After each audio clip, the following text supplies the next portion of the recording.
What's up, y'all? It's your boy, Kevin Lapper's Cards, here with a new video. I wanted to make a video on how to travel to a card show profitably. As you've seen in my channel, as well as a lot of YouTubers, you'll see them going around to different card shows. And I just wanted to kind of break down what it takes to be able to travel to these shows profitably. And I think the major 2 points are that you got to be able to find cards or sell cards that you can make money on, and you also have to understand what your expenses are for the show. So I'm going to be breaking down all of that in this video by explaining some of the things I did at my last card show I went to, the Arizona State Card Show, kind of intertwined with the planning I did for the next card show I'm going to, which is the Denver Card Show at the end of April, which is a couple days from now, if you're watching this video within the week I released it.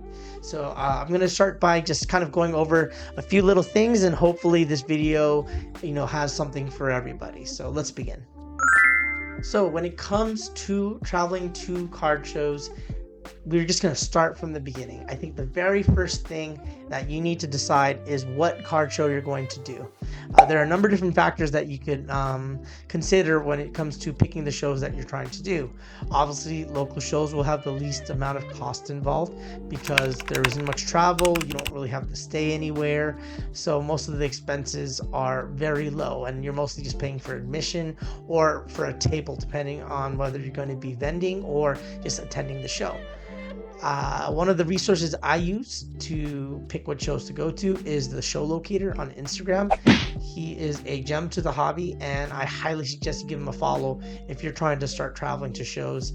Really important Instagram that I'm sure lots of people use to figure out what's going on, because we don't know who's hosting shows, but because there's a centralized resource for us to announce our shows to, it makes it where the information is all handy in one place. So let me show you something that he posts every couple of weeks, or like once a month. He updates it constantly, but he has this like spreadsheet of upcoming shows for the year, and these are like bigger shows, and he has dates and locations of where all these shows are, and you can look up the Instagrams of these shows and see if these shows are for you. So one of the things I factor in first is the size of the show. I don't think I would travel to a show outside of, a couple miles from my house for a 50 table show. I think the minimum I would need would be at least 100, and I'd have to hear very good things about that show. But realistically, I'm looking for 150 plus on the size of the show for me to want to travel outside of the state in particular to get to these shows. So for the video, for the example for this video, I'm planning to travel to the Denver Card Show. When I looked at their Instagram, I saw that there was going to be over 200 tables at this show. And because it's on the West Coast, I figured that the cost of getting to the show won't be too much. I had two options. I could have drove there. It was 1,000 miles each way, but I feel like gas is expensive, and it's also very time consuming to drive over there. So I think the real answer here is flying. So luckily for me, if you plan early enough, you can find cheap flights. So when I looked up the tickets for the date, because of the season, flights to Denver were a little lower. I guess it's because it's cold. It's technically still spring, so Denver wasn't too expensive of a show to travel to. Traveling out of my local area, at LAX, it would have cost me about 160, 170 round trip, which isn't too bad.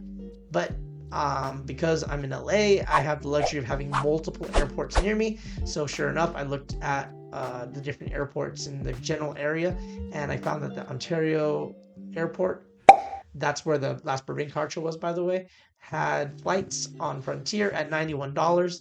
Yeah, Frontier isn't the greatest of airlines, but for $91, it makes sense. And that also goes into the next point I want to make, where by the time I ended up booking the flight, it jumped up to about $115.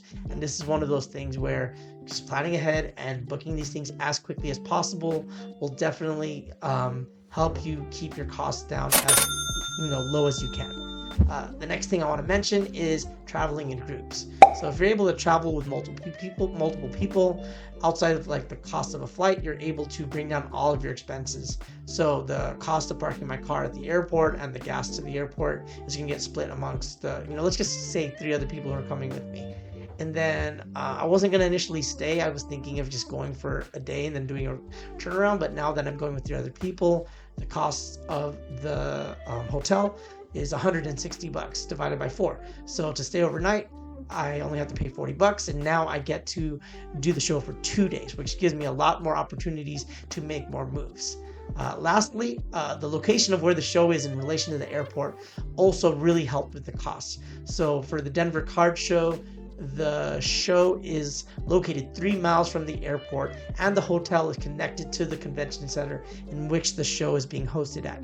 So that really helped the situation a lot.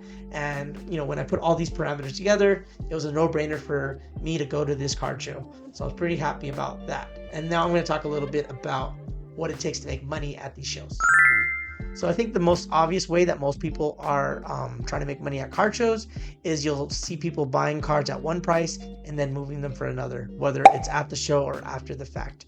So you'll see a lot of sellers and a lot of vendors and a lot of attendees. They'll try to buy cards at anything below what a card goes for. So let's just use $1,000 card as an example. So if a card costs $1,000 and I'm able to buy it for any less, so let's say I can buy it for $800 or 80% of what it goes for. If I were to go on eBay, for example, and sell it on eBay, I pay about, let's just say 11% in fees based on my top seller rating, and I would get $890 back. So I would make $90 on a $1,000 play. Doesn't seem like a lot, but if you have a lot of money, this is one of the easier ways for you to make money.